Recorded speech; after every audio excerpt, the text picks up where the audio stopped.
Hello, my name is Darla Santillanes, and my presentation today will be about creative strategy, the big idea, and the best and worst of advertising. It all begins with creativity, the imagination of original ideas. In advertising, it is thinking out of the box. Creative strategy brings together the art and science of advertising. Creative strategy determines what the advertising message will say or communicate. Creative tactics determine how the message will be executed. The importance of advertising creativity is to get the message across and make the audience think. Every marketing situation is different, making creativity a challenge. But the question is, does it pay off to take creative risks? Do ads need to be creative to sell product or creative to impact consumer attention? Is it used as a promotional tool or attention getter? The determinants of creativity are viewed in terms of divergence and relevance. Divergence refers to elements the ad contains. Relevance is how the ad and brand relates to the consumer. The most popular model of creative process is Young's 5-step approach to creativity in advertising. Young's process is quite like the 4-step approach suggested much earlier by Graham Wallace. Many agencies use account planning to conduct research and gather all relevant information about a client's product or service. Creative specialists should be aware of all inputs to the creative process. Here is an example of a storyboard with the final ad result, which is an important part of the creative process.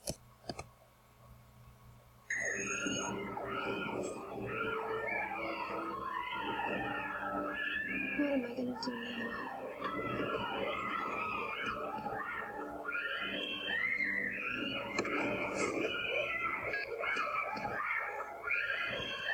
Hello, Jimmy John's?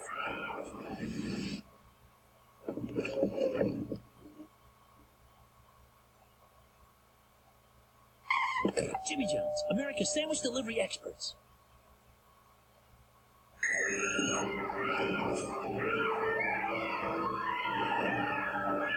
What am I going to do now?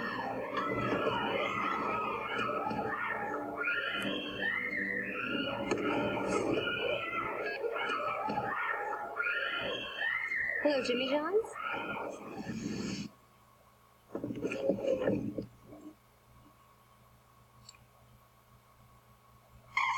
Jimmy John's, America's sandwich delivery experts.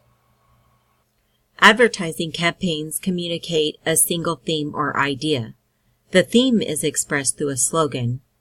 Next are a few influential advertising campaign videos.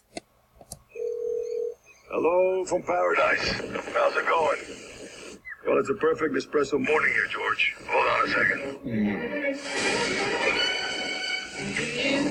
I'm coming home, baby, now. Hey there, Ryan. I'm coming home now, right away. Every night and day. Where are we going? No, don't tell me. Let me guess. I'm coming home, baby.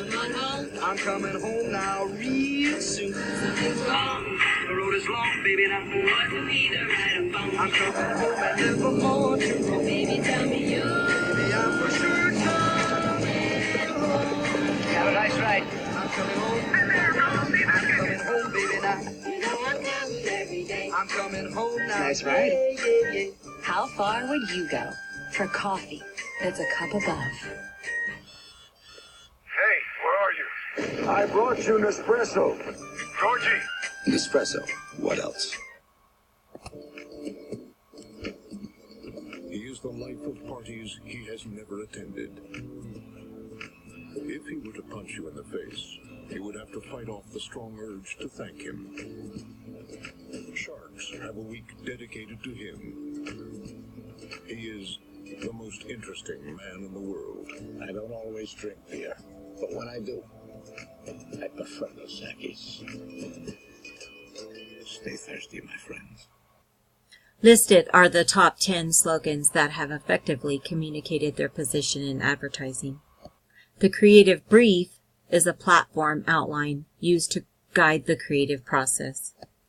The central theme will become the major selling idea of the campaign and is the strongest thing you say about your product or service. A unique selling proposition is a great marketing tool to help position and sell your product, such as this ad for Avis. David Ogilvy once said, if your advertising does not have a big idea, it will pass like a ship in the night. When it comes to the best and worst of advertising, we tend to think everyone around us sees the world as we do, but that is not true.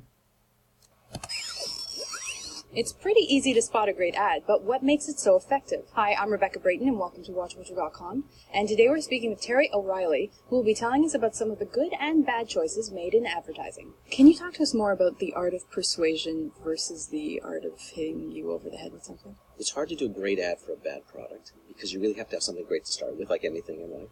But I think a great ad is entertaining, or it's dramatic, but it definitely has an idea attached to it, and it should be the kind of idea that makes you look at the product in a brand new way. Like, I'm suddenly intrigued by that product. That's always a sign of a great ad. If you want to see it more than once, that's also the sign of a great ad, or hear it more than once if it's a radio ad. That's the sign of a great ad.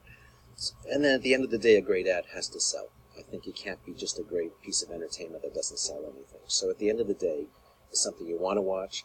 It leaves you with a great message. It makes you look at the product in a different way. And at the end of the day, maybe it persuades you. When all those things come together, it's a persuasive, compelling proposition for that product.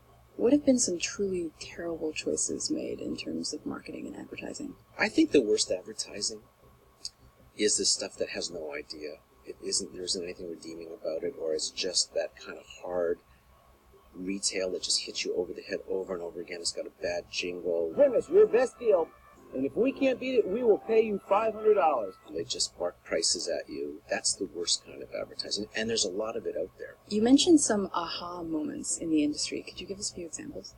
How you make an accomplice of your audience is by having an aha moment. That if they see an ad and the circle's left a little bit unbroken, like you don't complete it, you leave a little moment where the audience has to go, oh, I get it. That's when you make a huge impact on something. One of the campaigns I love out there right now is the Mac vs. PC campaign. Hello, I'm a Mac. And I'm a PC. It's funny. It's charming. It gives you a lot of information about Apple. But it's also one of the nastiest campaigns out there, because it just goes after PC so hard. But they wrap it in charm and they wrap it in humor, so it doesn't seem like it's one of the most competitive advertising campaigns out there. I think that's an aha moment for a lot of people, where they kind of laugh.